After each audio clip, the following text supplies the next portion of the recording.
Je vais vous définir ici, en fait, ce que c'est qu'une cyberattaque. Une cyberattaque, c'est ce qu'on appelle une attaque informatique. Elle désigne toute action malveillante qui vise un système informatique ou un réseau dans le but de nuire à son fonctionnement ou à ses utilisateurs. Elle peut consister à rendre un système inutilisable, voler ou détruire des données, compromettre des informations sensibles ou perturber des infrastructures. Pour qu'il y ait une cyberattaque, il faut d'abord au préalable qu'il y ait une cybermenace. Donc, ça veut dire qu'il faut que la personne qui veut vous attaquer passe par une série de choses pour vous amener à céder en fait à l'attaque qu'elle est en train de vous infliger. Donc, une cybermenace indique qu'un individu ou un groupe d'individus tente d'obtenir ou d'avoir un accès non autorisé à nos données ou à notre réseau. OK? Alors, quels sont les objectifs ou alors et les conséquences des cyberattaques? Le plus souvent, leurs objectifs, ce sont des objectifs à but lucratif. Donc, ce sont des personnes qui volent les données par des fraudes ou alors et qui font des fraudes financières parce que elles veulent s'enrichir. Souvent, ça c'est le cas, l'un des cas les plus usuels.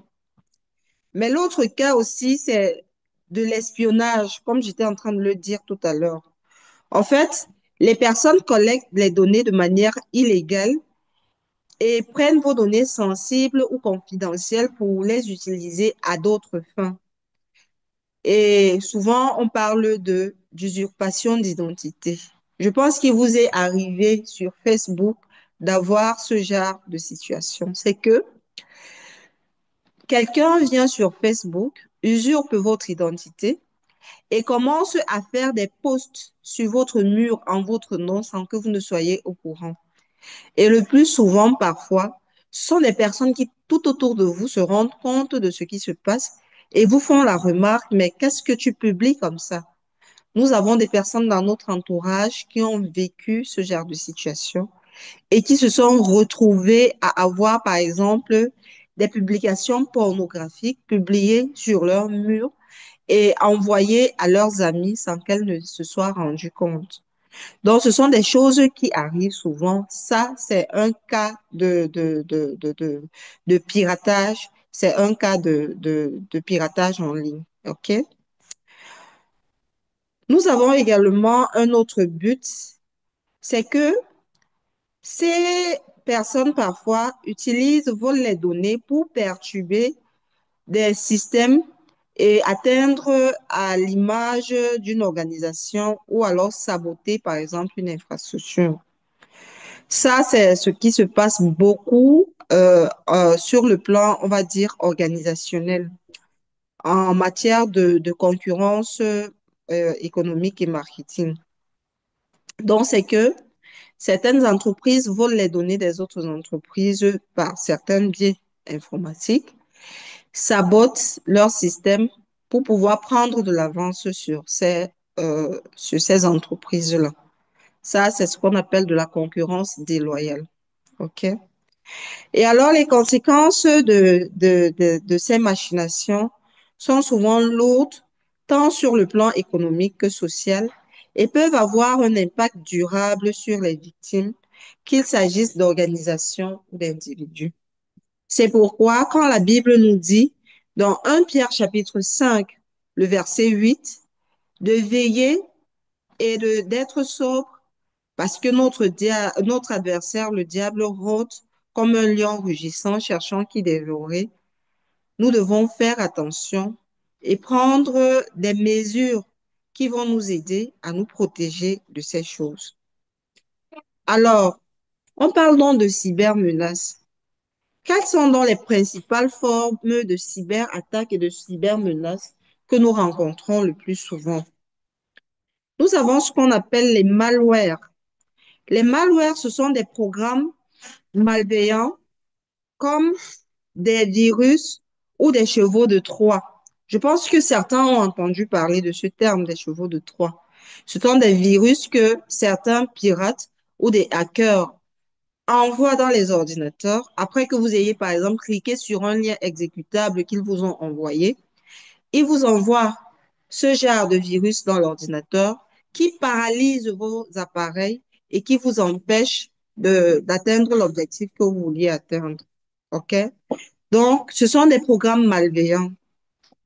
Un autre type de cyber menace, c'est ce qu'on appelle l'hameçonnage ou le phishing. Le phishing ou encore le smishing en ce qui concerne les SMS ou alors le spear phishing en ce qui concerne les appels, c'est une technique de fraude qui consiste à obtenir des informations sensibles d'une personne comme son nom, son mot de passe ou son numéro de téléphone, en lui envoyant un lien cliquable sur lequel il va cliquer et qui va exécuter certaines actions dans son ordinateur, dans son appareil ou dans son outil informatique et l'empêcher en fait d'atteindre l'objectif qu'il s'est fixé. OK? Un autre type de cybermenace, c'est l'escroquerie en ligne. Je pense que beaucoup en ont été victimes.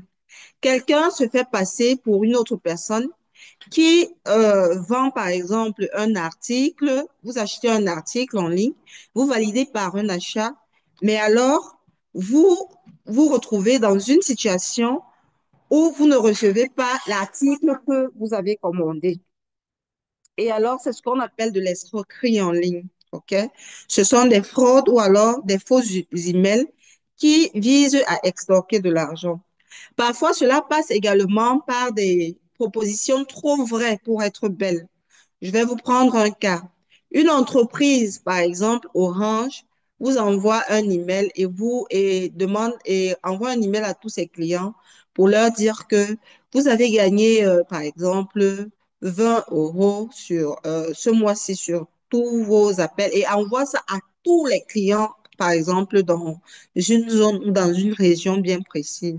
Il faut faire attention à ce genre de message. Il ne faut pas cliquer. Il faut d'abord toujours aller vérifier l'information dans le site de l'entreprise concernée. OK? Un autre type de cybermenace, comme je l'ai expliqué tout à l'heure, c'est ce qu'on appelle les ransomware. Ce sont des logiciels qui prennent en otage des données contre rançon. Plusieurs pirates le font aux organisations et aux entreprises. OK? Alors, nous avons également ce qu'on appelle de l'espionnage informatique. C'est une technique qui est utilisée par des groupes pour collecter des informations sensibles et souvent dans un contexte géopolitique et économique. OK? C'est ce qu'on appelle de l'espionnage informatique. Je l'ai expliqué tout à l'heure. Nous savons que la plupart, par exemple, des guerres qui se font aujourd'hui, ce sont des guerres du numérique, ce sont des guerres informatiques. On peut piloter, par exemple, un drone étant dans un autre pays. Ça veut dire qu'on peut détruire un certain nombre de choses étant dans un autre pays. OK? Alors, nous avons également ce qu'on appelle le hacking. Le hacking, en fait, c'est l'intrusion dans les systèmes ou les réseaux informatiques pour accéder à des données et provoquer des dommages ou simplement démontrer leur vulnérabilité. OK? Et nous avons euh, également ce qu'on appelle le cyberharcèlement. Et le cyberharcèlement, c'est l'utilisation des plateformes en ligne pour intimider, harceler ou menacer des individus. Et plusieurs personnes en ont été victimes. Nous allons de manière spécifique, dans la prochaine séance, parler du cyberharcèlement et des lois auxquelles nous pouvons recourir pour pouvoir gérer les problèmes liés au cyberharcèlement et à la cybercriminalité. Alors, je vais vous donner un exemple de quelqu'un qui a vécu quelque chose de très, très douloureux. C'est quelqu'un qui se mettait à naviguer, qui surfait en ligne. Je vais parler ici, c'est le cas d'un jeune qui était en contact avec une personne qui croyait, euh, qui elle croyait être de la même génération qu'elle. Et s'est mis à causer avec la personne pendant un certain nombre de temps. La personne a commencé à lui demander de lui envoyer des photos d'elle. Au bout d'un certain temps, la personne lui a demandé de commencer à lui envoyer des photos, des photos où elle est complètement parfois un peu dénudée. La personne était très, très intéressée par la conversation et au départ a commencé à envoyer une photo d'elle, deux photos d'elle à son interlocuteur. Au bout d'un certain temps, son interlocuteur a pris goût et lui a demandé de lui envoyer plus de photos encore. Comme c'était encore une jeune, elle a eu peur d'en parler à ses parents. Elle a continué d'envoyer. Puis à un moment, elle s'est dit, non, j'arrête de faire ce genre de choses. Quand elle a décidé d'arrêter de faire ce genre de choses, son interlocuteur l'a menacée en lui disant, si tu ne m'envoies pas plus de photos que ça, j'irai voir tes parents, je sais où tu habites et je leur dirai tout ce que tu fais. Elle a pris peur, elle a continué d'envoyer. Je ne peux pas vous dire le nombre de photos qu'elle a envoyées à la personne. Et puis finalement, un jour, elle a dit non, non, j'arrête de faire ce genre de choses, je ne veux plus envoyer mes photos à cette personne que je ne connais même pas. Et elle dit à la personne, je vais plus t'envoyer mes photos. Et la personne lui refait la même menace. Et lui dit, cette fois-ci, je vais publier toutes tes photos sur Internet. Si tu ne m'envoies plus de photos de toi, toutes celles que tu m'avais déjà envoyées, je vais les publier. Et finalement, son interlocuteur a mis sa menace à exécution. Elle a pris le courage d'aller en parler à ses parents, aller à la police, et la police a pu intercepter la personne. C'était une jeune adolescente qui croyait causer avec un adolescent, mais en fait, c'était une personne qui avait 50 ans, qui était dans la cinquantaine. C'est pour vous dire que, et la personne a effectivement mis sa menace à exécution, mais la police a réussi à intercepter le projet, a pu retirer les photos de la personne d'Internet en faisant ce qu'on appelle le droit, recours au droit à l'oubli. Nous allons en parler profondément dans la prochaine séance, le 21 juin du mois prochain, pour vous dire qu'en fait, il est possible de remédier à ces choses, mais ce sont les types de cyberattaques et de cybermenaces auxquelles plusieurs personnes font face. Et vous avez la possibilité aujourd'hui, dans la législation, en tout cas, de recourir à un certain nombre de vos droits pour que qu'on ne puisse plus avoir atteinte à vos données. OK? Donc, je reprends un peu tout ce que je viens de dire.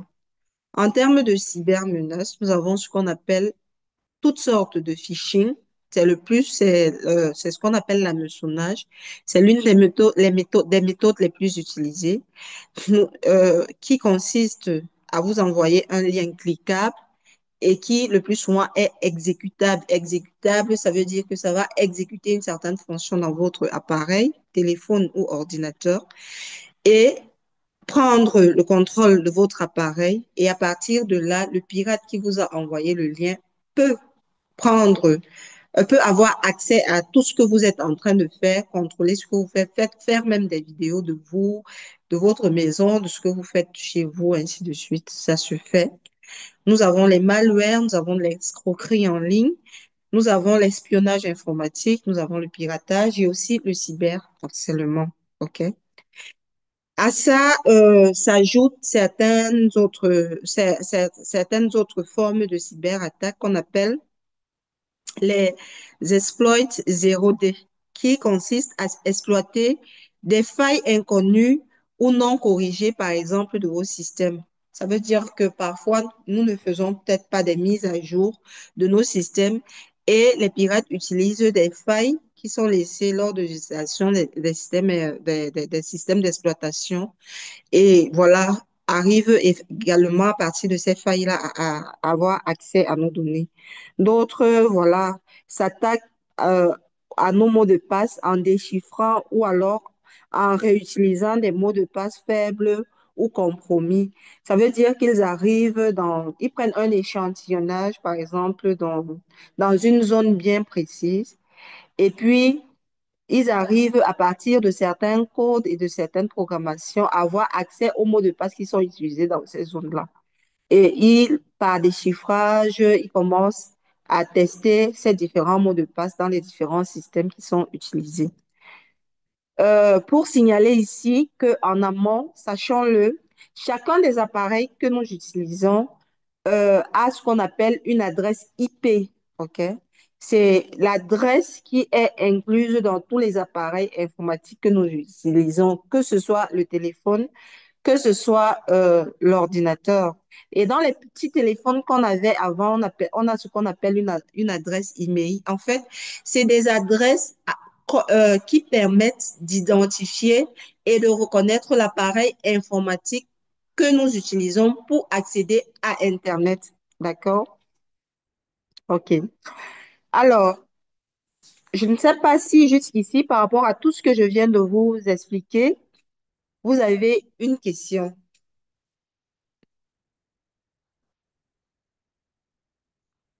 Vous m'entendez toujours? Alors oui, en t'entend. Vous pouvez désactiver vos micros pour pouvoir lui poser les questions que vous voulez. Mais qui est responsable en fait de toutes ces cyberattaques? C'est un peu ça, moi, qui me fait peur. J'ai envie de tout fermer, Messenger, Facebook, etc., même mes adresses email, parce que je OK. reçois plein de coups de fil que je ne connais pas, donc je les bloque, spam, etc. Si on ne me met pas un message.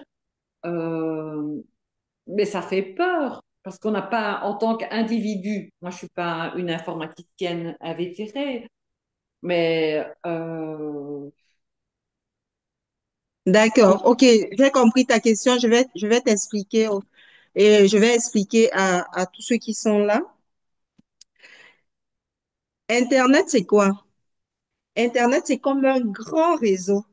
ouais, c'est une OK? plateforme. C'est une plate. Laisse-moi un peu aller jusqu'au bout, Kaja, s'il te plaît. OK?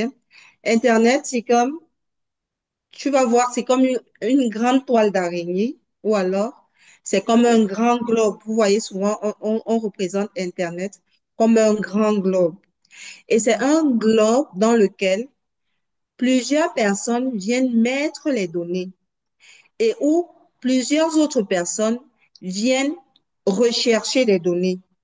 Mhm. Les personnes qui recherchent des données de manière générale, ce sont les utilisateurs, OK, d'Internet. Et les autres utilisateurs d'Internet, ceux qui mettent les données sur Internet, ce sont parfois soit des entreprises, soit des personnes individuelles qui prennent des initiatives de mettre des données à la portée de, de tous pour que tout le monde puisse avoir accès à ces données-là. Maintenant, pour que nous puissions avoir accès à ces données, nous avons ce qu'on appelle euh, des, excusez-moi, nous avons ce qu'on appelle des navigateurs. OK? Les navigateurs, c'est qui nous permettent d'entrer sur Internet. Les navigateurs, c'est comme des portes qui nous permettent en fait d'entrer sur Internet. D'accord? Et parmi ces navigateurs-là, les plus utilisés le plus souvent en Europe et peut-être en Afrique aussi aujourd'hui, nous avons Edge, Edge qui est développé par Microsoft, l'entreprise Microsoft. Nous avons Google Chrome qui est développé par l'entreprise Google. Nous avons également, par exemple, Safari qui est beaucoup plus utilisé par ceux qui utilisent Apple dans les appareils de Mac, les iPhones et autres. OK? Donc, nous avons aussi Firefox, pour d'autres qui utilisent Firefox, nous avons Opera. Il y a plusieurs navigateurs comme ça. Comprenez navigateurs comme des portes qui nous permettent d'avoir accès à ces données-là. Donc, il y a des entreprises qui ont donc développé des systèmes pour permettre et faciliter aux utilisateurs l'accès à ces données sur Internet. OK? Et donc, qui sont derrière? Ceux qui sont derrière, c'est ceux qui mettent les données sur Internet et aussi ces entreprises qui gèrent les systèmes de navigation sur Internet pour permettre à tout le monde d'avoir accès à ces données. Maintenant, les entreprises, elles font les efforts, par exemple, de mettre en place des systèmes de sécurité. Malheureusement, l'informatique, c'est quelque chose qui est à la portée de tous. Ça veut dire que quelqu'un peut s'asseoir chez lui et développer des systèmes qui viennent qui viennent contourner les failles de sécurité que les entreprises ont mises à la base en place. Et donc, du coup, à partir de ces failles de sécurité-là, certains développeurs en informatique peuvent avoir accès aux données que les utilisateurs mettent en ligne quand ils naviguent. Parce que en fait, pour que je puisse me connecter sur Internet, même si je ne mets pas mon adresse email, il y a ce qu'on appelle l'adresse IP dont je vous ai parlé tout à l'heure, c'est-à-dire l'adresse de mon appareil, parce qu'il faut qu'on identifie quel appareil est sur Internet. Et c'est tout à fait normal. Pourquoi? Parce que s'il y a une attaque ou alors si quelqu'un utilise, fait quelque chose d'anormal, il faut que les États puissent pouvoir mettre. Allô, vous m'entendez? Oui, il y a Il une faut, coupure. merci, il faut que les États Très bien. puissent pouvoir mettre la main sur la personne à partir de l'adresse IP qu'elle a utilisée. Oui, il y en a qui arrivent à déjouer ça. Il y a plusieurs moyens de déjouer ça. Mais en tout cas, sachant que lorsque nous connectons sur Internet, au moins l'adresse IP de notre appareil est répertoriée et identifiée. OK? Et en fonction maintenant des données que nous mettons, par exemple, quand je me connecte chez Google, le plus souvent, la plupart d'entre vous d'ailleurs, parce que beaucoup utilisent des téléphones Android. Quand tu veux utiliser un produit de Google, tu dois avoir un compte Google. Donc, du coup, tu te crées une adresse email de Google. C'est la même adresse email le plus souvent que les gens vont utiliser même sur Facebook, par exemple, et dans d'autres réseaux sociaux, Instagram, ainsi de suite. OK? Et à partir de cette adresse email-là, il y a plusieurs informations qui sont véhiculées seulement à partir de cette adresse email. Mon adresse email que j'utilise dans mon téléphone, elle est répertoriée dans mon téléphone. Maintenant, il y a des autorisations que je donne à Google dans mon téléphone. Par exemple, je peux lui donner autorisation sur mes photos, sur mes fichiers, d'avoir accès à mes fichiers. Et quand je garde certains fichiers dans mon téléphone, mon ordinateur, si quelqu'un arrive à avoir accès à mon ordinateur ou à mon téléphone à partir, voilà, de certaines techniques, la personne pourrait avoir accès à ça.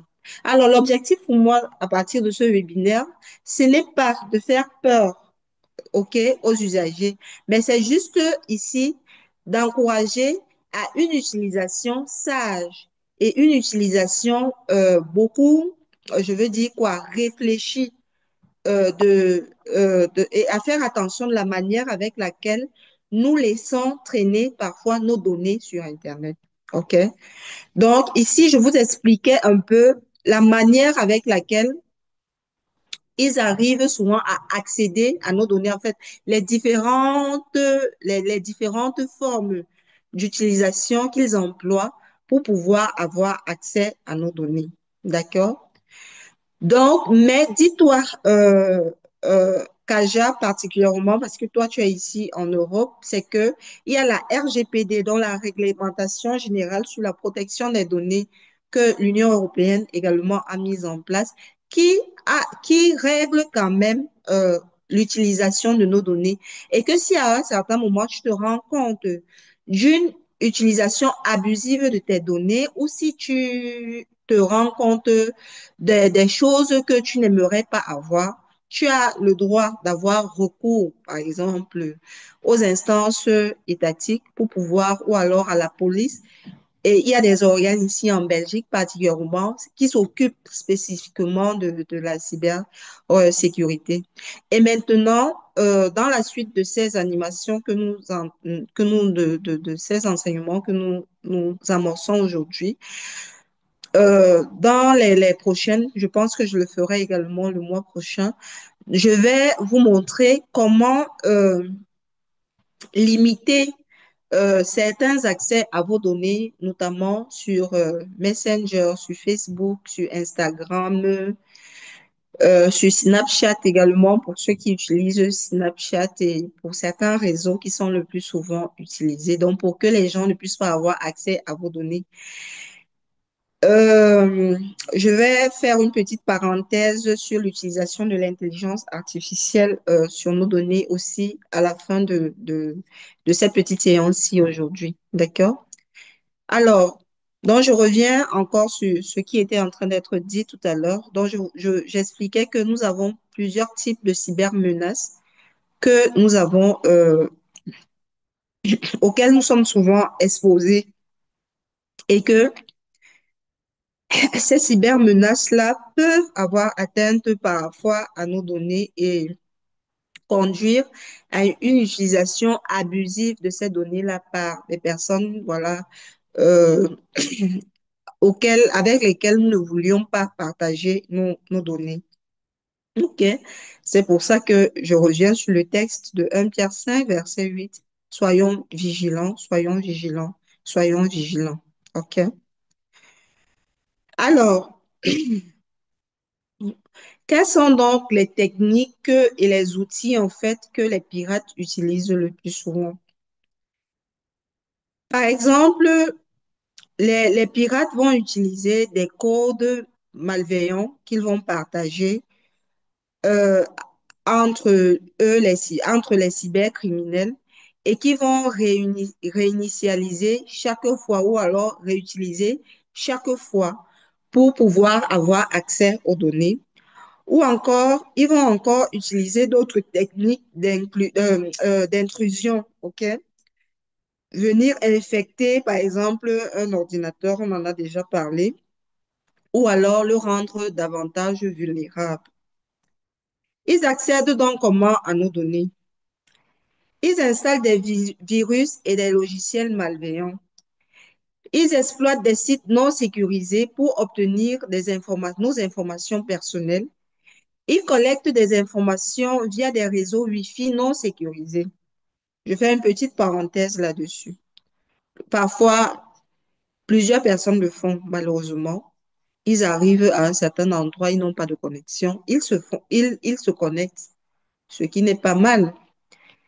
Le pire même, c'est que quand ils se connectent, au Cameroun, je prends un exemple, quelqu'un arrive dans un réseau public, se connecte dans un réseau public et décide de faire un Orange Money à partir de ce réseau public-là. Ça, ce n'est pas sécurisant, les amis. Tu ne peux pas arriver dans un réseau public. Dans un réseau public, c'est facile de voir qui est connecté dans ce réseau. Donc, un pirate, lui, va venir, il va seulement collecter toutes les données des personnes qui sont connectées à cet endroit-là. OK? Qu'est-ce qu'ils font encore? D'autres personnes, par exemple, vous êtes en train de voyager, votre téléphone s'est déchargé, ce qui n'est pas ce qui arrive le plus souvent à certaines personnes, et prennent leur câble USB, les branchent directement sur des prises USB qui sont fournies par les différents opérateurs de transport. Au lieu de le faire, moi, le conseil que je vous donne, s'il y a des prises des prises électriques, utilisez plutôt votre boîtier électrique. Parce que quand vous connectez un câble USB directement à une prise USB, il y a quand même le risque d'extorsion des données. OK. Alors, d'autres aussi, comment les pirates font? Donc, les pirates vont donc collecter les informations via des réseaux publics ou alors des USB publics non sécurisés. Là, ils vont aller collecter tout ce qu'il y a là. Ils savent comment ils font. Ils ont des techniques par rapport à ça.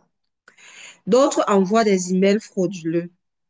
Il vous arrive souvent dans des emails, vous recevez un email, on vous dit, cliquez sur ce lien-ci si vous voulez avoir. Avant de cliquer sur un lien, c'est un conseil que je vous donne. Vérifiez si le lien est légitime ou pas. Si vous pouvez vous fier à ce lien ou pas. Si par exemple, c'est une entreprise qui vous a envoyé, un email, par exemple, si c'est Orange qui vous envoie un email, ce que je vous conseille de faire, c'est d'aller chercher plutôt l'adresse de Orange, soit sur Google. On dit souvent Google, mon ami, pour vérifier si c'est véritablement un lien légitime. Il y a plusieurs manières de vérifier si c'est légitime. Nous le ferons dans le cadre d'une autre formation. Mais par exemple, si je ne prends que la souris de mon ordinateur, la souris, je mets le pointeur de la souris sur le lien qui m'a été envoyé. Juste en mettant le pointeur de la souris sans cliquer dessus, j'arrive à lire l'adresse à laquelle l'adresse en fait de l'expéditeur ou alors l'adresse qu'on m'a demandé de cliquer. Si c'est une bonne adresse, je peux cliquer sans problème. Mais si je me rends compte que c'est une adresse bizarre, ce que je vous recommande, c'est de ne pas cliquer. OK? Alors, ils nous trompent également parfois par des propositions trop belles pour être vraies. OK? Euh, on va dire quoi? Le Carrefour en France offre un bon d'achat de 50 euros à tous ses fidèles clients français. Waouh! Un bon d'achat de 50 euros à tous les clients. C'est quand même trop pour les amis. Donc, pour bénéficier de votre cadeau ou alors de votre bon d'achat, cliquez sur ce lien. Ou alors, cliquez sur la bannière publicitaire qui apparaît devant vous. Non. Faites attention. Comme je viens de vous le dire, prenez juste le pointeur de votre souris, posez dessus pour voir si c'est légitime ou pas. OK? Alors, parfois aussi, ils usurpent l'identité d'une personne, OK, pour demander de l'argent. Et comme l'exemple que je vous ai donné au départ de cette maman qui a reçu l'appel de quelqu'un qui se faisait passer pour l'ami de son fils. OK? Donc, ce sont des situations comme ça que des personnes vivent. Et parfois également, ils vous mettent dans des situations d'urgence. Si vous ne le faites pas dans les 24 heures qui suivent, votre compte sera totalement supprimé. N'agissez jamais dans l'urgence. C'est un conseil que je vous donne également. N'agissez jamais dans l'urgence. Un enfant de Dieu n'agit pas dans l'urgence. OK? Alors, pourquoi est-ce qu'il est important de protéger nos données? Il est important de protéger nos données parce que quand les gens accèdent à nos données, les gens peuvent les utiliser. Les gens peuvent les utiliser et nous mettre dans des difficultés. Je vous assure qu'il y a des personnes qui payent des dettes ici, d'ailleurs, parce que quelqu'un a fraudé, a usurpé son identité et la personne se retrouve à payer des dettes qu'elle n'a même pas contractées. C'est des choses qui arrivent. Il y a l'exemple d'une personne qui veut acheter d'un jeune qui à un certain moment travaillait et a voulu acheter une maison. Quand la personne s'est retrouvée à la banque demandant qu'elle veut acheter la maison, on dit à la personne, vous ne pouvez plus contracter de crédit. Et vous ne pouvez plus contracter de crédit. Elle demande, mais pourquoi je n'ai jamais contracté de crédit? On lui dit non, vous, vous avez été, comment on appelle ça? Vous ne pouvez pas contracter de crédit pendant 3 ans parce que vous avez contracté un crédit il y a tel nombre de temps. Mais la personne était ébahie. Il a fallu 2 ans après des enquêtes minutieuses pour que sa situation soit rétablie. OK? Donc, ce sont des choses qui arrivent. On peut usurper votre identité à partir de vos données. On peut également prendre le contrôle de vos données sans que vous ne vous rendiez compte. C'est pour ça que vous devez protéger absolument vos données. Autre chose, nous devons également protéger nos données. Pourquoi? Parce que Jérémie chapitre 17, verset 9, je vais lire ça pour vous. Jérémie chapitre 17.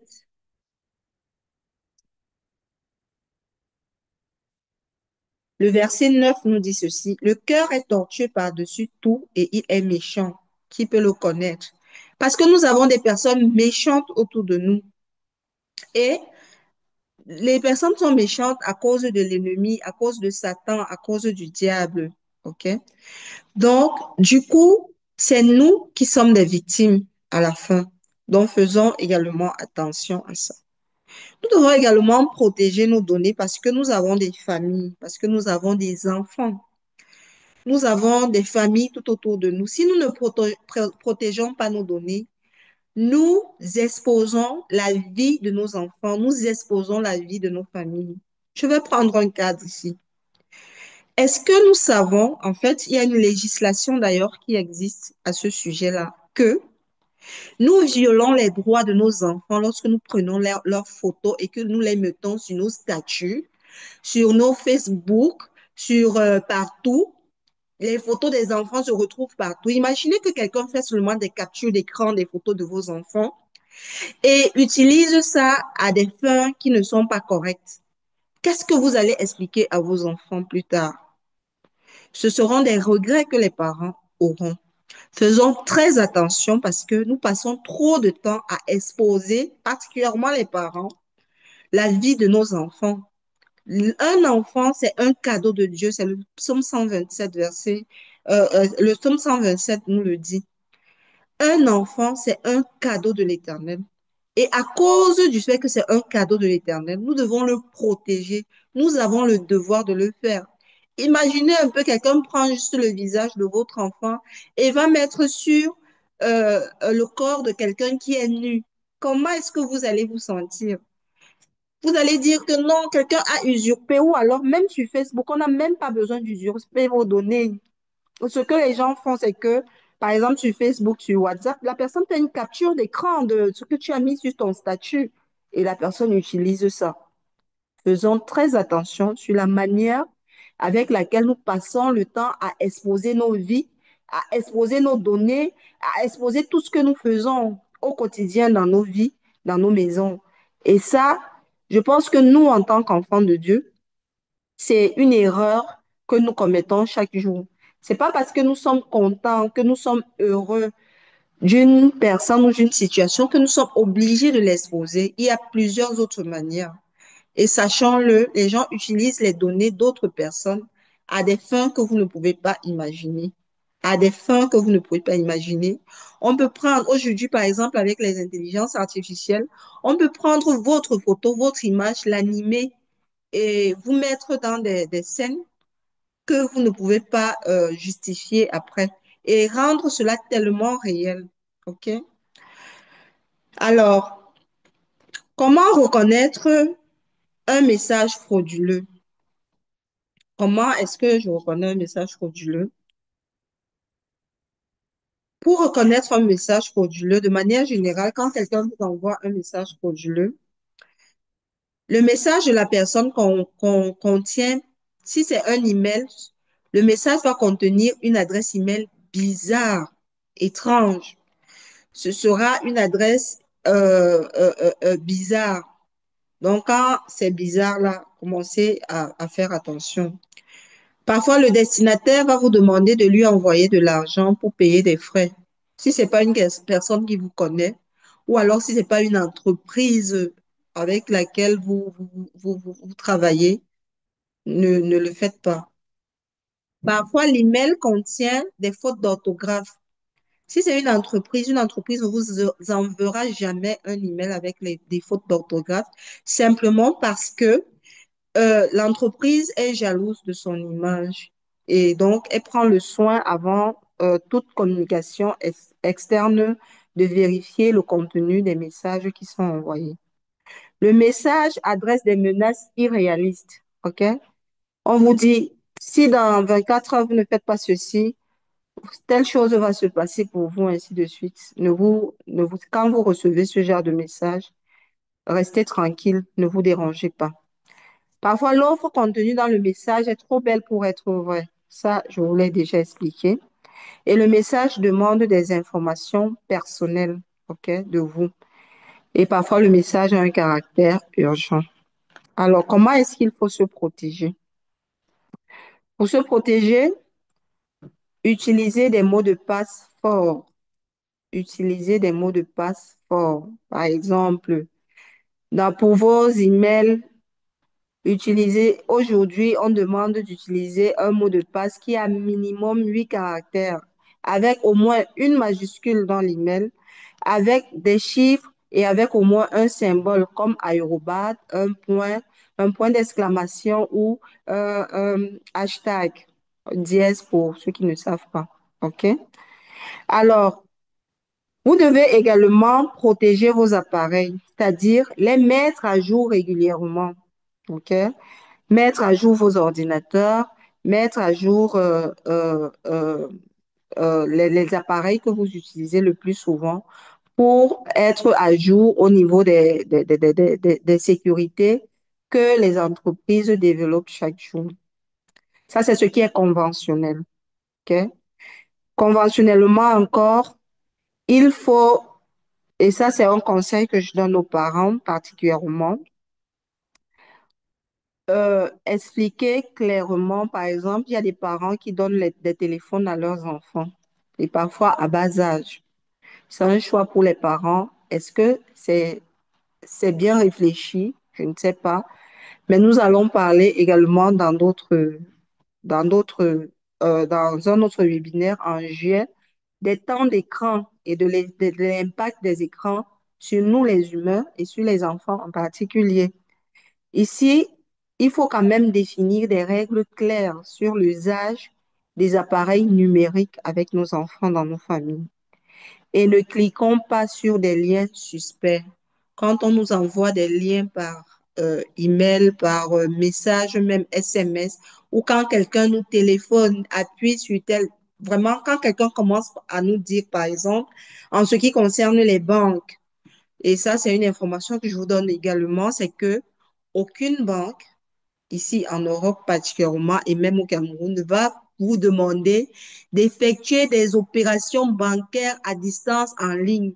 Donc, on ne va pas vous demander de prendre votre boîtier de banque pour commencer à faire des opérations à distance. Dès que quelqu'un au téléphone, même se passant pour un agent légitime de la banque ou alors pour quelqu'un qui lutte contre la cybercriminalité ou qui travaille pour la cybersécurité, si quelqu'un vous appelle dans ce cadre-là, dites-lui, je vais vous rappeler et raccrochez simplement. Et appelez votre banque et demandez à la banque, est-ce que vous avez envoyé un agent me téléphoner pour faire des opérations bancaires en ligne? Si ce n'est pas le cas, vous serez protégé. OK? Donc, il faut toujours vérifier l'information. Et alors, naviguons dans des sites sécurisés. OK? Le plus souvent, ce qu'on appelle sites sécurisés, c'est des sites qui ont le protocole HTTPS. Je le répète, HTTPS.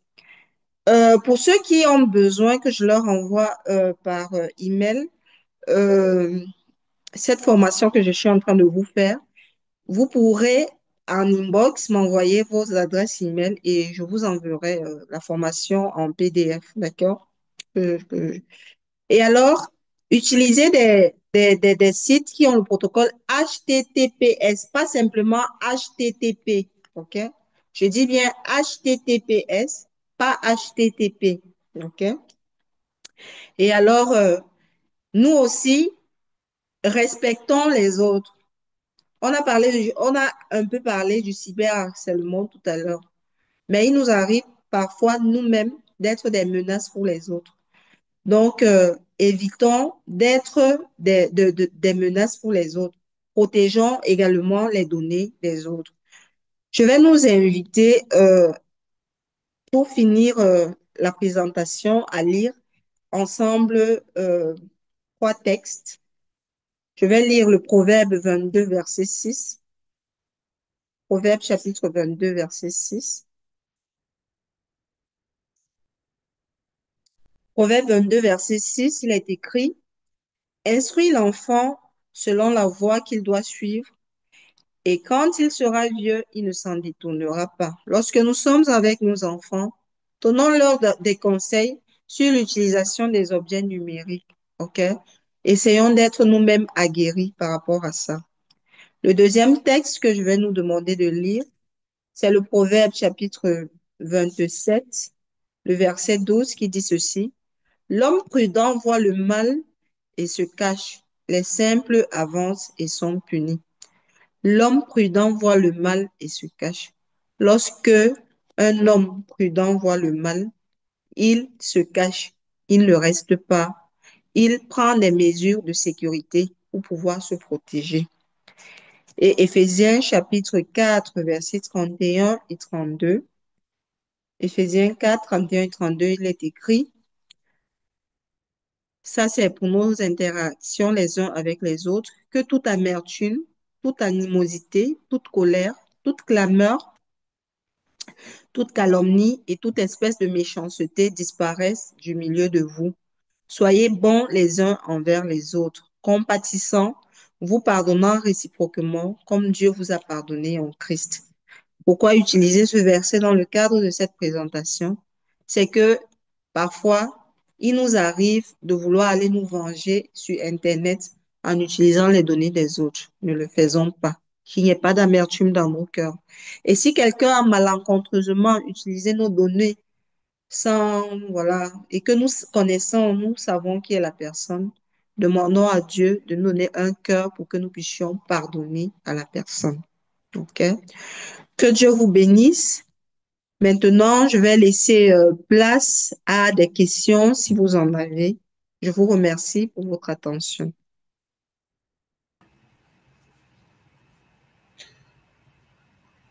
Euh, alors, nous remercions Daniel pour son intervention sur la sécurité par rapport à l'ordinateur et à Internet. Donc, si vous avez des questions, n'hésitez pas. Et encore une fois, c'est retranscrit aussi sur YouTube. Donc, s'il y a des personnes qui sont sur YouTube, si vous avez des questions, n'hésitez pas, on lira vos questions. Donc, la parole est à vous. Bon, c'est encore moi qui vais parler, mais moi je me sens un petit peu piégée par rapport à ça. Parce que bon, voilà, j'utilise Internet, MSN, voilà. J'ai des mots de passe. Quand j'ai des numéros de téléphone que je ne connais pas, qui ne laissent pas de message, je mets comme spam. Euh, voilà. Mais on a l'impression d'être attaqué et ne pas être armé par rapport. En tous les cas, moi, c'est ma position. Je ne mets jamais de photos de mes enfants. Si je mets des photos, c'est toujours de paysages ou voilà, de choses comme ça. Mais moi, je trouve ça effrayant. Comment on peut prendre nos données d'une manière imperceptible, quelque part. Parce qu'on n'a pas. Je sais pas. Moi, c'est quelque chose que je ne comprends pas. C'est quelque chose que je connais. C'est qu'il ne faut pas cliquer sur des liens qu'on ne connaît pas, etc. Voilà. Moi, je les supprime, je les mets comme spam. Mais quelque part, ça fait très peur. Et ça va augmenter de plus en plus, que l'argent n'est plus, voilà, c'est plus le facteur qui apporte les pensions, ce n'est plus les bons contacts, il y en a de moins en moins, donc il y a de plus en plus de personnes qui vont voler, qui vont usurper notre identité pour faire des choses, on va être accusé, il va falloir 2, 3, 4, 5 ans pour se battre par rapport à ça, donc ça c'est inquiétant. Et qu'est-ce qu'on peut faire par rapport à ça où on n'utilise plus ces ordinateurs, alors que c'est un bon outil. Mais comme disait Einstein, les meilleures choses font le mal aussi. OK, je te remercie, Kaja, pour ton inquiétude. Je l'ai expliqué depuis le départ. L'objectif, ce n'est pas ici de vous faire peur. mais c'est de vous montrer que ce sont des choses qui existent, mais qu'à notre niveau, nous pouvons quand même essayer de travailler, OK, pour que, voilà, que des gens n'entrent pas. Le seul truc, c'est qu'il faut être vigilant. Pourquoi j'insiste sur la vigilance? C'est parce que nous, quand nous naviguons sur Internet, ce que nous passons le temps à faire, c'est de scroller, c'est de passer, de cliquer, de machin, de ne pas prendre le temps. Et en tant qu'enfant de Dieu, je peux même dire, c'est un péché de le faire comme ça. C'est-à-dire que tu ne sais pas ce que tu es en train de faire, tu cliques, ça veut dire que tu donnes ici le contrôle de tes actions à une autre personne. C'est pas ce que Dieu nous demande de faire en tant que ses enfants. En tant que ses enfants, nous devons avoir le contrôle de ce que nous faisons. C'est pour ça que Dieu nous dit, soyez saufs. Dieu ne nous demande pas de vivre comme des personnes, voilà, qui vivolent. Dieu aimerait que nous soyons conscients de nos actes et responsables des choix que nous faisons. C'est pour ça qu'il nous demande souvent de faire des choix. Si à un certain moment, je me rends compte que je ne peux pas avoir le contrôle sur tout, je peux donc limiter mes interactions dans certains domaines. Il y en a qui, à un certain moment, ont, par exemple, refusé, c'est-à-dire, ou alors ont supprimé des comptes sur Facebook parce qu'ils n'arrivaient plus à avoir le contrôle sur tout. Si je sais qu'à un certain moment que je peux plus avoir le contrôle là-dessus, c'est pas mauvais. Est-ce que c'est Facebook qui me sauve, par exemple? Si par exemple, je ne sais pas faire des transactions bancaires sur Internet, pour l'instant, tout n'est pas encore numérisé. Pour l'instant, je peux encore avoir recours aux organismes bancaires et me rendre là. Et si c'est que jusque-là, je n'arrive pas, ce que moi je vous demande, c'est de vous rapprocher des personnes un peu plus aguerries qui pourront vous aider. Mais ne vous lancez pas dans ce que vous ne savez pas utiliser. La Bible nous dit que une personne, deux personnes ne marchent pas ensemble sans en être convenues. Ou alors, on ne décide pas de bâtir une maison sans avoir au préalable fait le plan. Même Dieu parle de ça. Donc, les plans d'architecture et tout ça, c'est pas d'aujourd'hui. Une personne, les gens font les plans prennent le temps de réfléchir avant d'utiliser certaines choses. De la même manière, avant d'utiliser aussi une plateforme, je dois prendre le temps de m'aguerrir de ce qui se passe. Et alors là, je fais quand même une petite parenthèse également à partir du 27, c'est-à-dire ce mardi sur Facebook, pas sur Facebook seulement, les entreprises Meta. Donc, ce qui va se passer avec Meta à partir du 27, c'est-à-dire à partir de mardi, c'est que ils vont utiliser les données publiques, c'est-à-dire que tous les posts que vous faites en public dans vos réseaux sociaux de Meta, et les réseaux de Meta, c'est Facebook, WhatsApp, Instagram, OK? Tout ce que vous mettez sur vos statuts et tout ça là, et tout ce que vous mettez en public, ils vont utiliser ces données-là pour développer leur intelligence artificielle. Ils ne vont pas, pour l'instant, dans ce qu'ils ont annoncé, ils ne vont pas utiliser les données personnelles, c'est-à-dire vos conversations personnelles que vous avez avec les autres, mais ils vont utiliser de manière spécifique les, les données les posts publics que vous faites.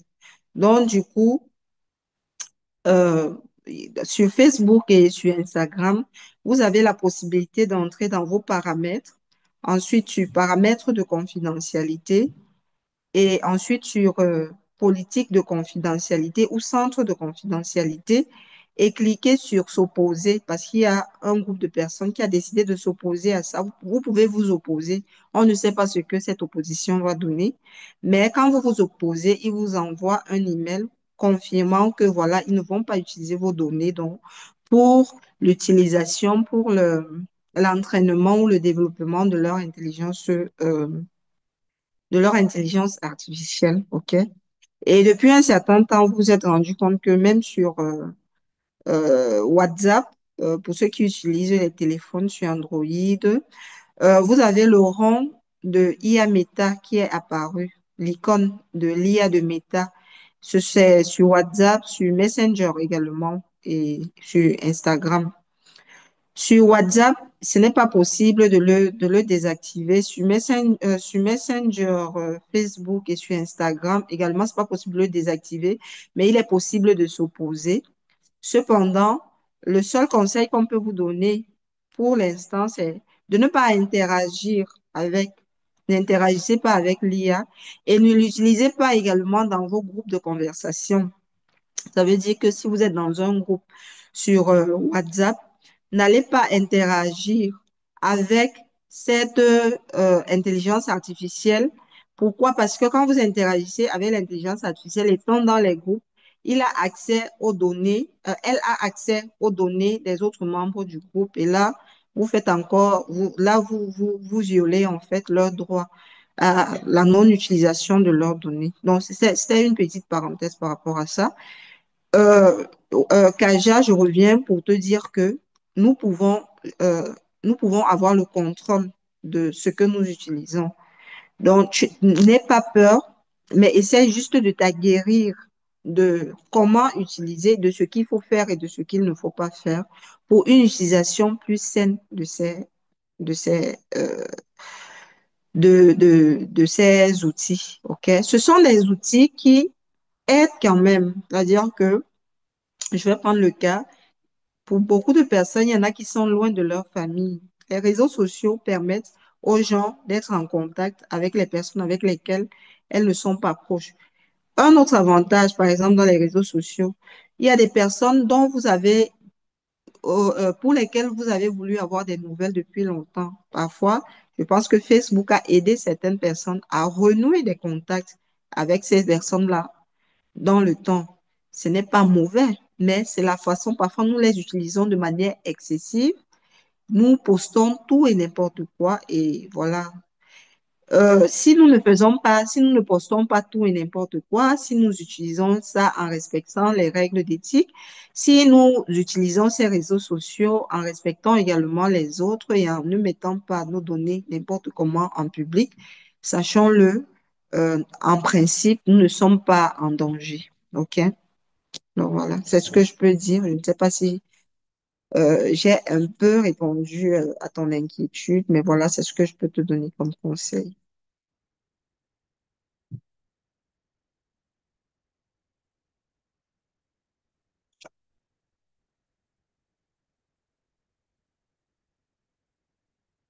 Je ne sais pas s'il y a quelqu'un qui a une autre question ou une intervention.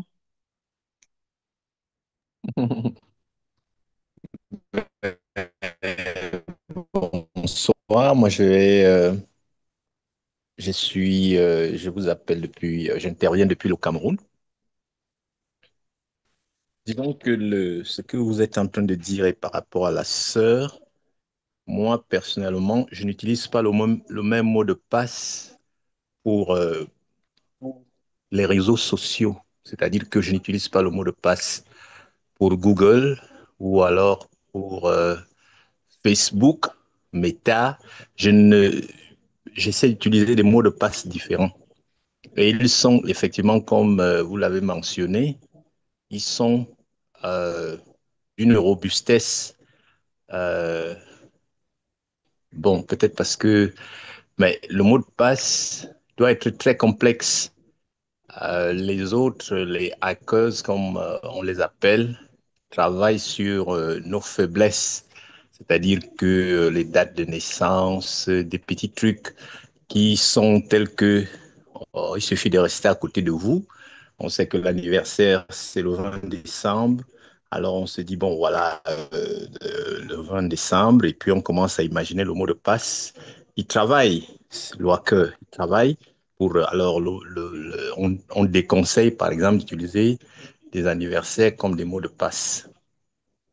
Alors, par rapport à la peur, c'est toujours comme cela. Lorsque nous avons le cheval, le moteur à quatre temps arrive. La société a effectivement peur. Oui, ça fait du bruit, oui, et puis on va plus, on n'a plus le temps de s'arrêter parce que quand on se déplaçait avec le cheval, on avait le temps de dire bonjour, on avait le temps de sympathiser. Mais Quand la voiture est venue, on va très vite et puis c'est du bruit. Et d'ailleurs, jusqu'à aujourd'hui, nous sommes toujours en train de souffrir des conséquences du moteur. C'est de la pollution. Et les partisans du cheval, ont dit, oh ben voilà, si on avait encore notre cheval, on n'allait pas polluer la nature. Alors qu'est-ce qu'on fait? On essaie de trouver des moyens pour que la pollution diminue. On ne va pas refuser l'avancée de la science, mais il faut être prudent comme la présentatrice vient de le dire, il faut être prudent. Il faut utiliser avec beaucoup de prudence, avancer prudemment. Ce serait, par exemple, moi je dis qu'il ne faut pas utiliser le même mot de passe partout et ne jamais accepter l'option de je mets le mot de passe pour vous. Le logiciel vous dit oui, je vous mets le mot de passe, je le garde. Non, n'acceptez pas ça. Faites-le tout le temps. Vous entrez dans votre compte 9 fois dans la journée, tapez votre mot de passe 9 fois dans la journée. Et comme elle a dit, au moins 8 caractères. Moi, je crois qu'actuellement, je suis à 15. Donc, vous l'écrivez quelque part. Vous l'écrivez quelque part. Même lorsque vous l'écrivez quelque part, vous faites en sorte que, même si j'arrive, que je ne déchiffre pas tout ce que vous avez écrit là, que je ne comprenne pas. Le mot de passe reste quelque chose de très confidentiel. Enfin, qu'est-ce que je voulais dire? Ça m'échappe. Je voudrais féliciter cette espèce d'initiative pour le peuple de Dieu. Je pense que c'est important. Allez, à bientôt. Merci.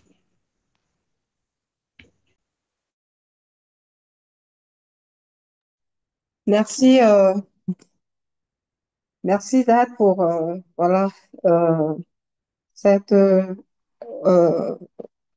on va dire ce cette mise au point que tu as faite et donc voilà j'espère que ça a un tout petit peu répondu à la question de Kaja et donc voilà donc c'est ce que je peux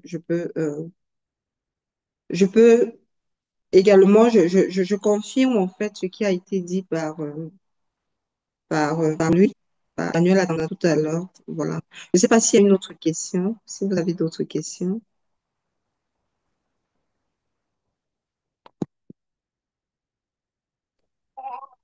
Bonsoir, bonsoir Dani, bonsoir à tous.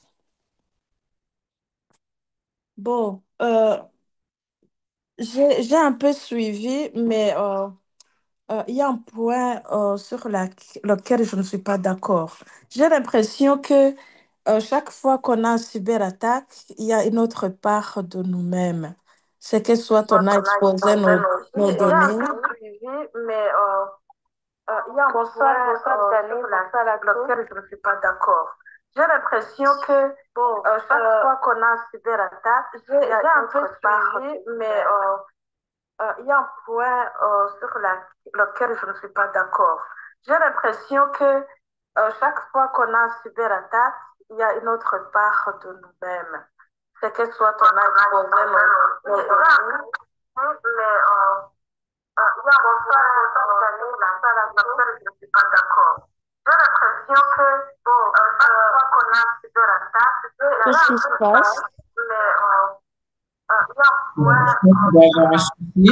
Là, ça va faire un doublon.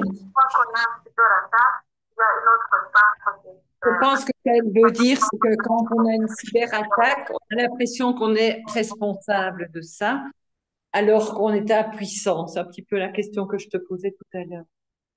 Tu vois? On a beau mettre des mots de passe, etc., etc., on a beau faire. Moi, ça m'inquiète parce que ce sont des gens plus intelligents que nous qui prennent ces données. C'est ce que j'entends un petit peu dans sa question. Mais je n'ai peut-être pas compris. Je sais pas. Oui, euh, Épiphanie, est-ce que tu nous entends? Est-ce que tu peux reprendre ta question? Epiphanie, en fait, il y a eu un petit souci là.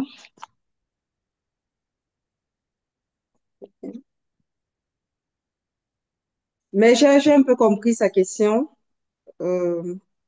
Donc, est-ce que c'est comme si on est en train de dire que chaque fois qu'il y a une cyberattaque, nous sommes responsables. Ben voilà. Donc, je C'est comme dirais, si c'est comme si nous sommes responsables, alors que des fois, il y a vraiment des attaques on n'a pas accès là-dessus. Par exemple, moi, je vous donne un exemple concret. Là, je n'ai plus le compte Facebook. Pourquoi? Parce que chaque fois que je l'ouvrais, j'avais des messages que je n'ai jamais demandés, de type pornographique, de type des publicités que je ne connais pas. Et comme je ne m'y connais pas trop, comme je ne consultais pas souvent le Facebook, c'est souvent mes amis qui me téléphonaient pour me dire que sur mon mur, il y a des messages un peu bizarres. Ça ne veut pas dire que je suis responsable de ces messages partagés, de ces choses bizarres. Et ça m'est arrivé 2 ou 3 fois et après j'ai décidé carrément de supprimer le compte Facebook alors que j'en avais besoin. Le mail, ça fait très longtemps que je n'avais plus le mail ouvert à mon nom ou à mon compte mail parce que chaque fois que je l'ouvrais, on me piratait et on me volait mes données. Et ça, je ne vois pas ma responsabilité là-dedans. Et troisièmement, un exemple qui vient d'arriver il y a 2 semaines, à la maison, on faisait des recherches sur Internet, la météo. On voulait savoir la météo de la semaine qui allait venir. Enfin, on n'a pas fait attention sur quel site. On a fait des recherches dans le Google seulement. On a appuyé le premier site qui apparaît.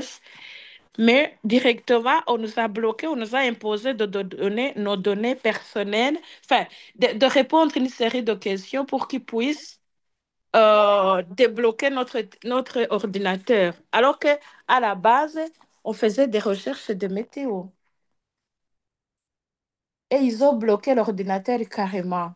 Donc, ça, comme elle disait Kadja, il y a des personnes très, très intelligentes très même vicieuse qu'on ne sait pas contrôler et on s'y connaît pas tout le temps dans ces choses informatiques et dans ces choses modernes qui arrivent.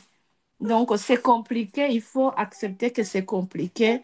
Les piratages et les cyberattaques, ça va nous arriver, mais euh, qu'est-ce qu'on doit faire pour que ça nous ça nous fasse moins de dégâts. Parce que les dégâts, il y en a, mais que ça nous fasse moins de dégâts. Merci. ok, je te remercie pour ta remarque. Je prendrai le temps peut-être en inbox de checker le problème avec toi parce que peut-être je vais te poser 2 ou 3 questions. C'est juste pour me rassurer, pas pour que, voilà, que tu lis ou quoi, parce que c'est vrai, nous sommes exposés. Les gens développent des techniques c'est-à-dire que au plus sophistiqué près, ok? Les gens arrivent, peu importe la robustesse de ton mot de passe. Pourquoi, par exemple, les entreprises comme Google, par exemple, ceux qui font le système d'exploitation Android ou alors ceux qui font le système d'exploitation de Mac, des iPhones, développent les systèmes de reconnaissance visuelle, le Face ID ou alors des empreintes digitales. C'est parce que les pirates ont développé des choses au fur et à mesure que le temps passe pour arriver à déjouer en fait les, les sécurités qu'ils mettent en avant. Et tu as tout à fait raison. Mais ce que je veux aussi dire quand même, et j'insiste là-dessus, c'est que il y a quelqu'un qui disait souvent, mieux on sait sur toi, mieux tu es. Donc ça veut aussi dire que il y a des choses qu'on peut quand même limiter. Ça, c'est pour ça, c'est en général. Maintenant, ce qui te concerne, je ne sais pas si le même ordinateur sur lequel tu t'es rendu compte que tu as été euh, arnaqué sur Facebook, est-ce que tu l'avais réinitialisé à un certain moment pour qu'il ne bloque pas? Ou alors, est-ce que par exemple, l'adresse email que tu utilises dans tes accès, lorsque peut-être tu te connectes sur Google, tu l'utilises régulièrement ou alors ça fait longtemps que tu ne l'as pas utilisé et peut-être parfois quand ça fait longtemps que tu ne l'as pas utilisé, il est fort possible qu'on te demande, qu'on te pose un certain nombre de questions pour se rassurer que c'est toi. Donc, c'est quel type de questions, par exemple, peut-être ça peut aider.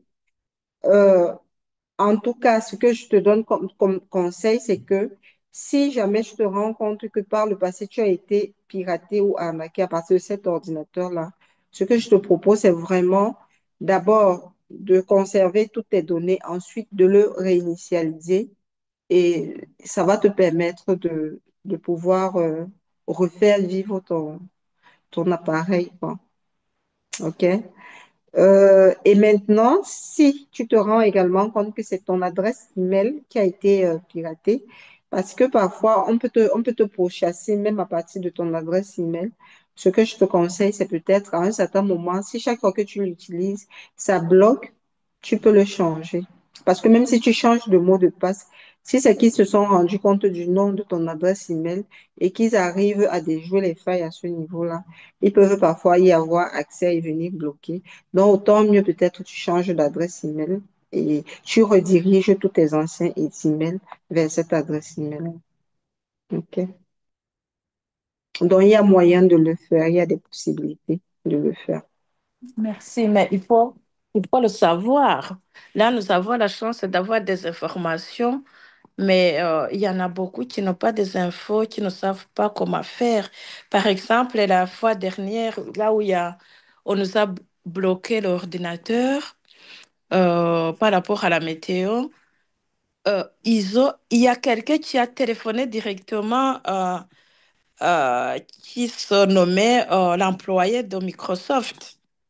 C'est un peu bizarre. Qui donne son nom, Ça, qui c'est un donne... cas, c'est un cas typique de piratage. Voilà, il C'est faut s'y un connaître. un cas typique.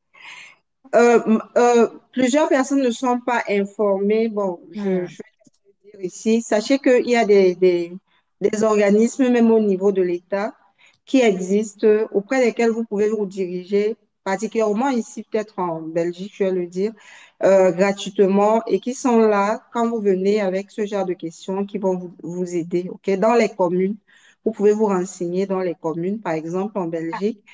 Dans les communes, de manière générale, il existe ce qu'on appelle des espaces publics numériques. Et alors, dans ces espaces publics numériques, il y a des gens qui travaillent pour pouvoir aider et accompagner les gens qui rencontrent ce genre de problème. Mais maintenant, auprès de vous également, même dans nos églises et autres, ne négligeons pas notre jeunesse. Il y a des jeunes qui sont très, très aguerris dans ce genre de choses. Mais c'est aussi tout l'intérêt d'aborder la question de ce thème ici dans le cadre de Family Time. C'est parce qu'on se rend compte que, oui, plusieurs personnes sont ignorantes et qu'on peut apporter des informations qui peuvent les aider à un certain moment. Donc, j'espère que voilà, cette formation, si du moins ce webinaire, si vous sert et va vous servir. Et si vous avez vraiment d'autres questions, vous pouvez venir auprès de moi, vous pouvez vous référer à moi et je pourrai davantage m'étendre là-dessus. Retenez déjà la date du 21 juin, le mois prochain, parce que nous allons parler de manière spécifique du cyberharcèlement et de la cybersécurité, donc des lois qui encadrent tout ce qui concerne ce domaine-là. En tout cas, merci beaucoup, merci. Parce que même pour la fois dernière, j'ai téléphoné Loïc directement. Parce que, parce que tu l'avais invité la fois dernière qui est venu nous donner une petite formation à l'église. Du coup, Louis nous a dit de tout stopper. Il nous a expliqué les choses. Il a réinitialisé l'ordinateur. Donc, il a C'est tout recommencé. Donc, c'est important de s'informer. C'est important de savoir vers qui on peut se tourner parce que euh, le problème est vraiment sérieux. Oui, Merci. effectivement, le problème est réel, le problème est sérieux. Et je sais que plusieurs personnes ne savent pas quoi faire ne savent même pas ce qui se passe. C'est pour ça, c'est pour ça qu'on aborde ce sujet ici. Et avec tout ce qui est en train de se multiplier maintenant, voilà. Donc, le mois prochain, je vous ai dit, on parlera le mois de la cybercriminalité et de toutes les lois qui encadrent cela. Après, le mois d'après, nous allons parler de la gestion des temps d'écran en famille et autres, des effets des écrans sur nos enfants et tout. Et après, le mois d'après, c'est-à-dire en septembre particulièrement, nous allons vraiment aborder la question de l'intelligence artificielle qui fait beaucoup de mou aujourd'hui. Donc, et si entre-temps, vous avez des questions, n'ayez pas peur de vous diriger vers les personnes aguerries et voilà, pour avoir déjà suivi pas mal de formations et pour le fait que je suis accompagnatrice dans ce domaine-là, je peux vous apporter quand même des conseils et une expertise dans ce sens-là. Donc, vous pouvez également revenir vers moi, me poser des questions par rapport à des sujets qui vous dérangent. OK.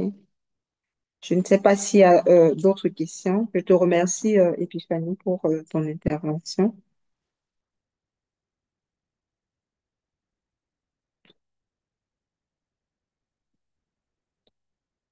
D'autres questions ou une intervention? Je sais qu'il y a parmi les auditeurs ici ce soir, il y en a qui travaillent beaucoup dans le cadre de l'automatisation, du développement et tout.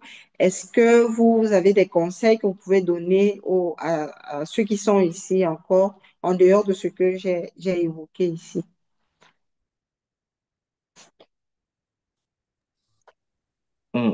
Allô, Oui, on t'entend. bonjour. C'est Jean-Marie. Oui. J'imagine que c'est moi qui ai été indexé indirectement ou directement.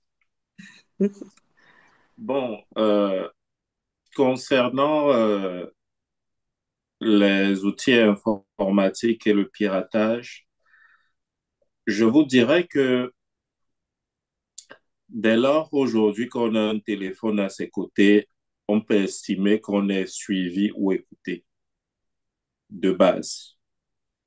Je ne connais pas bien la réglementation en Europe, mais je pense qu'en Amérique, ici, c'est pratiquement le standard.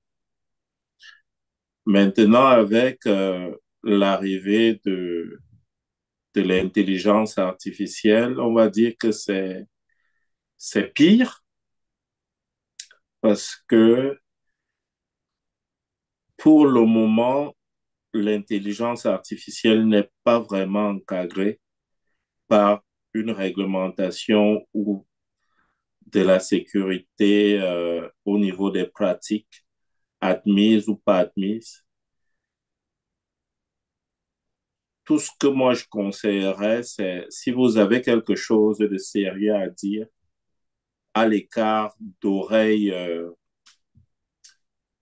indiscrètes, ce serait de le faire loin de tout appareil, tout smartphone. Donc, éteindre le téléphone, ça ne suffit pas. Il faut vraiment s'assurer d'être loin de lui ou bien qu'il soit dans un coffret où les ondes ne peuvent pas traverser ce genre d'affaires, où vous vous retrouvez en pleine rivière ou plein fleuve là, à l'écart de tout réseau. Ça, c'est d'un. Maintenant, si vous décidez d'utiliser cette technologie-là, soyez conscient de ce que vous y mettez. C'est très important. Comme Daniel l'a dit, il y a des gens qui mettent tout et n'importe quoi là-dedans. Il y a des gens qui filment leur vie du jour au lendemain, ils se transforment, moi je dirais carrément en influenceurs là, inconsciemment. Ils mettent de tout et de n'importe quoi en statut. Et Il y a un contraste net qui a circulé à un moment. C'était une photo sur laquelle je suis tombé. Le détenteur de Facebook en fait, c'est quelqu'un qui montrait le contraste entre les utilisateurs des technologies et le détenteur de la technologie. C'était Monsieur Zuckerberg habillé en costume avec son épouse enceinte, habillé dans une belle longue robe pour montrer une photo de famille de sa femme étant enceinte, versus un utilisateur qui filme sa femme à moitié nue pour montrer, expose son ventre, et puis disent qu'il faut une photo de famille, et puis mettre ça sur les réseaux sociaux. Donc, le problème n'est pas celui qui met la technologie à votre disposition. Le problème, c'est clairement nous autres qui utilisons cette technologie-là. Tout comme un TikTok chinois qui est utilisé par les Chinois est différent d'un TikTok utilisé par les Africains parce que chez nous, c'est des grossièretés, c'est la nudité, c'est des langages trucs qu'on y met. Or, le TikTok chinois, c'est du matériel pour éduquer, c'est du matériel pour instruire, c'est du matériel pour former le futur ingénieur. Donc,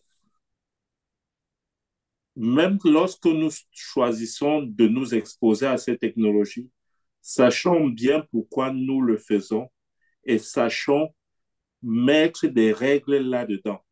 Mais nous sommes plus rendus dans une société où, lorsqu'on parle de règles, on dirait que ça vient frustrer le monde. Alors que même au ciel, là où on prétend vouloir aller, il y aura des règles. Il y a toujours eu des règles. Il faudrait qu'on apprenne à encadrer tout ce qu'on fait.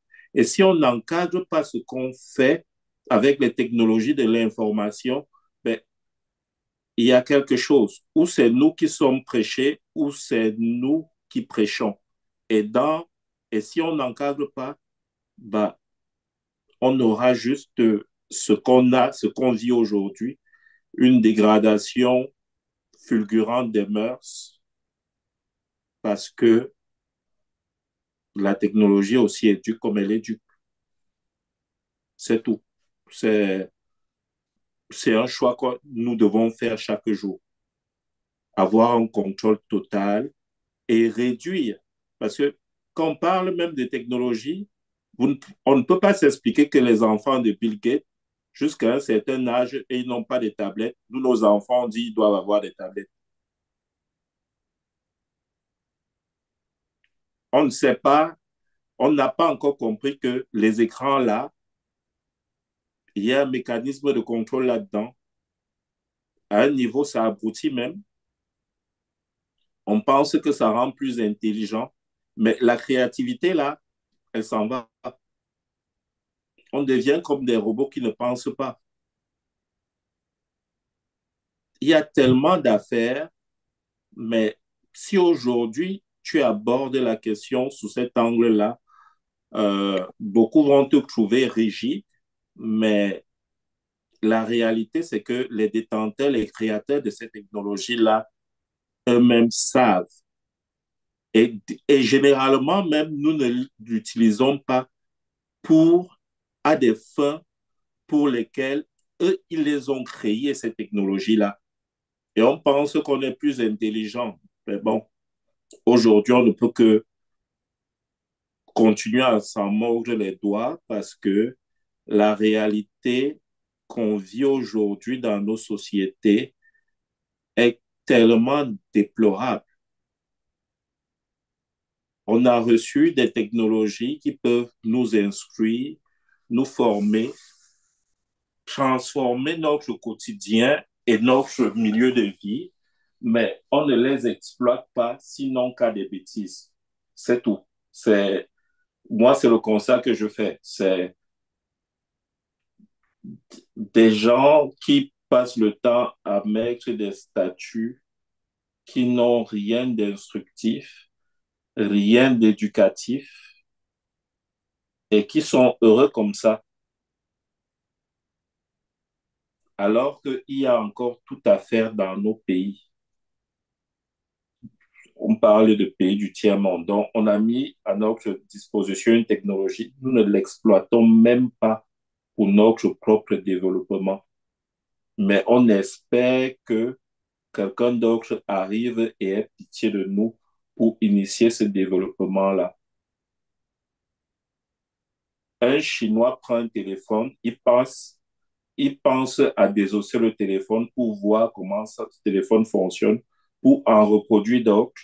Nous les prenons et tout ce qu'on filme là-dedans, on fait avec, c'est des banalités, c'est tout. Peut-être à ce niveau-là, il faudrait qu'on rééduque nos habitudes parce que on peut mettre une hache à portée de main d'un individu. La même hache va devenir une arme pour l'un et la même hache va couper du bois pour fabriquer une maison pour l'autre. Donc, tout ça, c'est vraiment, ça dépend vraiment de nous et essayons chaque jour d'exhorter les uns et les autres parce que la technologie en elle-même n'est pas un problème. C'est ce qu'on en fait. Merci. Merci euh, de là pour cette intervention. Et nous comprenons que voilà, donc c'est super.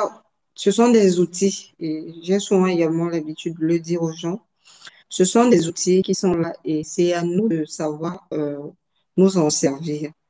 Je vais juste le redire. Nous aurons également dans ce cadre-ci une séance spéciale réseaux sociaux parce que nous nous rendons compte que, toujours en prélude ici, en principe, Internet, les réseaux sociaux avaient pour but, ou alors initialement, de nous permettre de sortir de notre isolement social et de nous permettre de socialiser les uns avec les autres.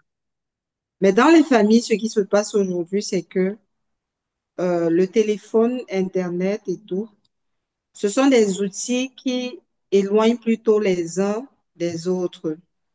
Je ne sais pas si certaines personnes l'ont déjà vécu, c'est-à-dire que il y a certains parents qui se plaignent du fait que vous arrivez, par exemple, le soir à table, vous devez manger. C'est chacun qui est dans son téléphone. On ne prend plus le temps de se regarder. On ne prend plus le temps de prendre les nouvelles des uns des autres. On ne prend plus le temps de causer, de se poser, de laisser même reposer notre esprit parce que le, le fait de rester tout le temps en train de scroller un téléphone, de rester là, de regarder les statuts, notre esprit est constamment en éveil et la vérité, c'est que cela fatigue notre esprit. Il y en a qui sont devenus euh, nous aurons l'occasion d'avoir un scientifique durant nos interventions, c'est que cela crée également de la dopamine en nous. On a l'impression que qu'on est loin de notre téléphone, vraiment, c'est quelque chose qui nous manque. Ça devient comme pour nous une sorte de drogue, comme si on ne pouvait pas vivre sans. Et dès qu'on a le téléphone, on a une sorte de satisfaction parce qu'on va aller scroller, on va aller sur les statuts, on va regarder, on va voir les likes, on va voir les ceci, et notre esprit ne se repose pas. On est toujours et constamment en train de travailler, en train de travailler, en train de travailler.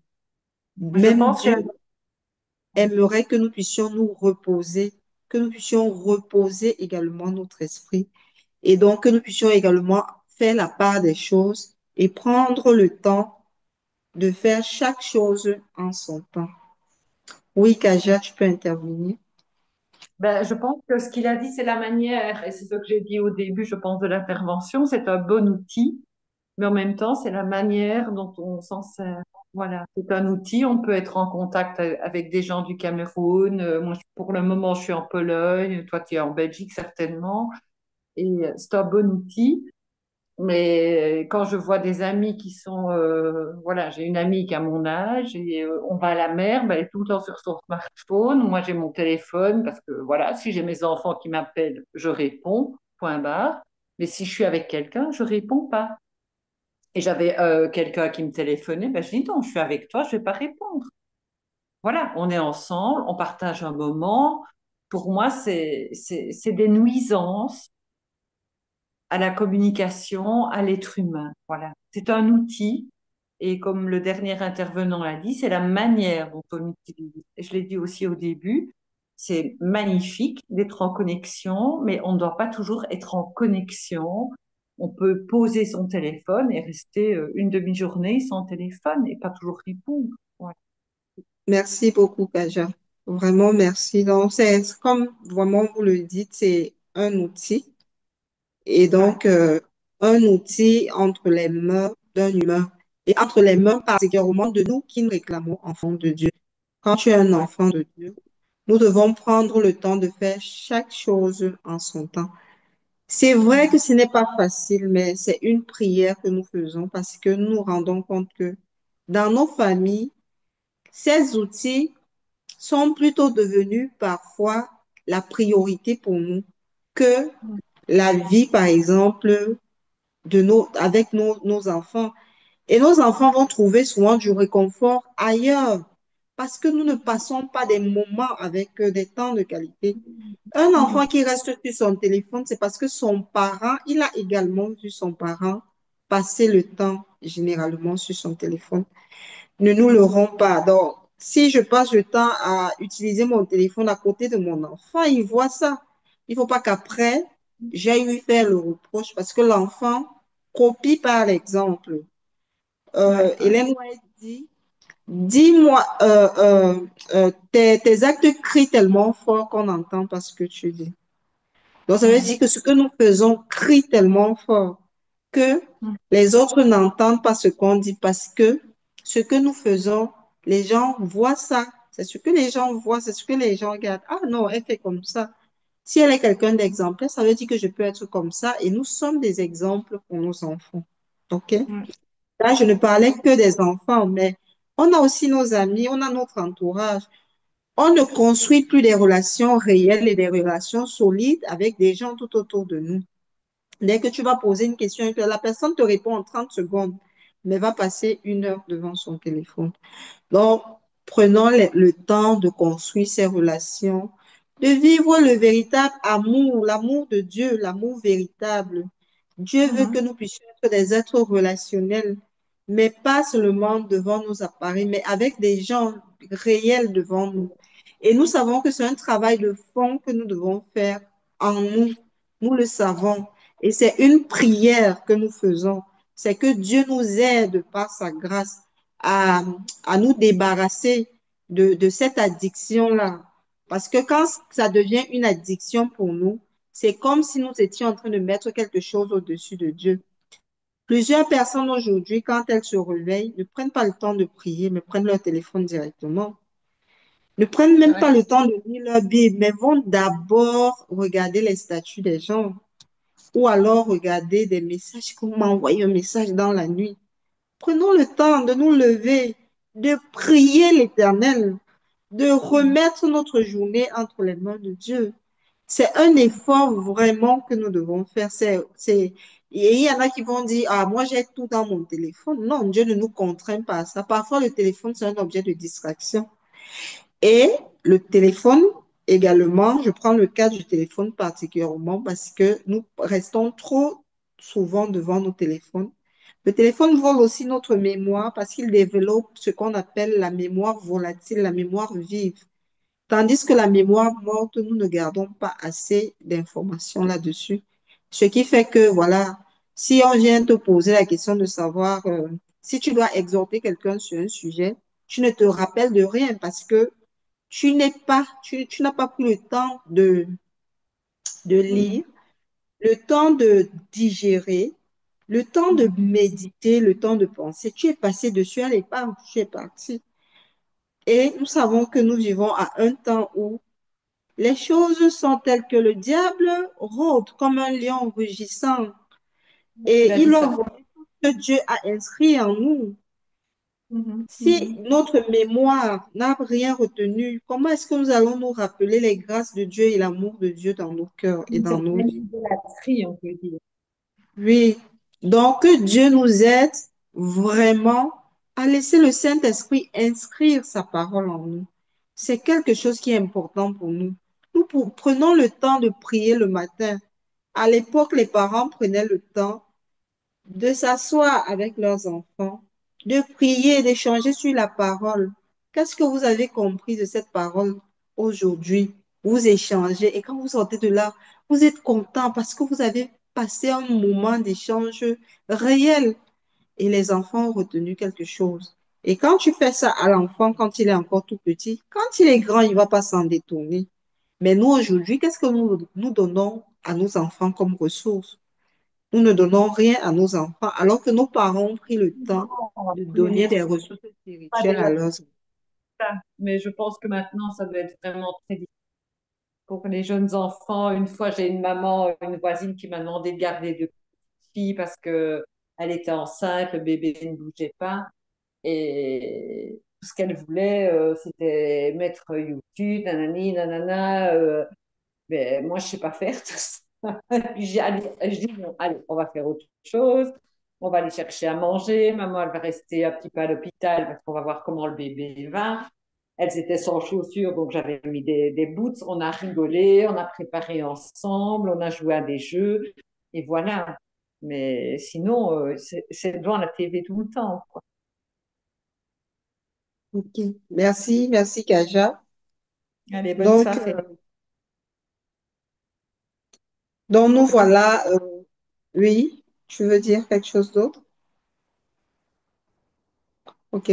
Donc nous voilà arrivés, donc voilà, je ne sais pas s'il y a une dernière chose que quelqu'un aimerait dire. Nous avons la joie d'avoir Abraham Bakari avec nous. Je ne sais pas s'il a un conseil également à donner à ceux qui sont présents ce soir, aussi dans ce sens-là. Merci, bonsoir. Je prends plaisir à écouter. Merci beaucoup. Ok. Gloire à Dieu. Donc, nous remercions l'Éternel qui permet aussi que nous puissions nous réunir à travers cette plateforme. Donc, retenez la prochaine date. Nous allons parler du cyberharcèlement et nous allons nous rendre que malheureusement, euh, nous parfois aussi sommes des cyberharceleurs pour d'autres personnes.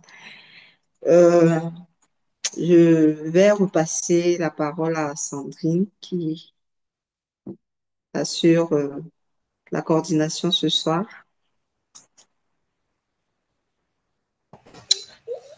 Alors, nous arrivons à la fin de notre conférence. Alors, n'oubliez pas, retenez bien que le 21 juin, il y a une nouvelle réunion sur la continuité de de ce que nous avons eu aujourd'hui, donc sur le cyberharcèlement et les réseaux sociaux. Donc, notez bien dans vos agendas pour le 21 juin. Donc, si je ne sais pas s'il y a encore des questions, des remarques, si quelqu'un veut encore intervenir avant que nous puissions terminer notre réunion.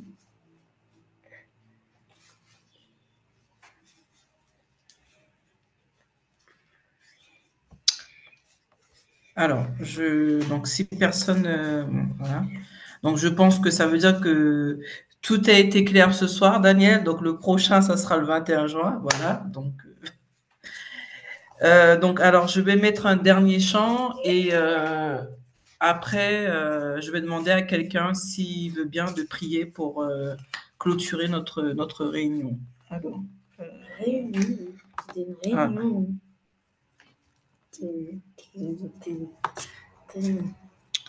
Donc, je remets un chant et alors.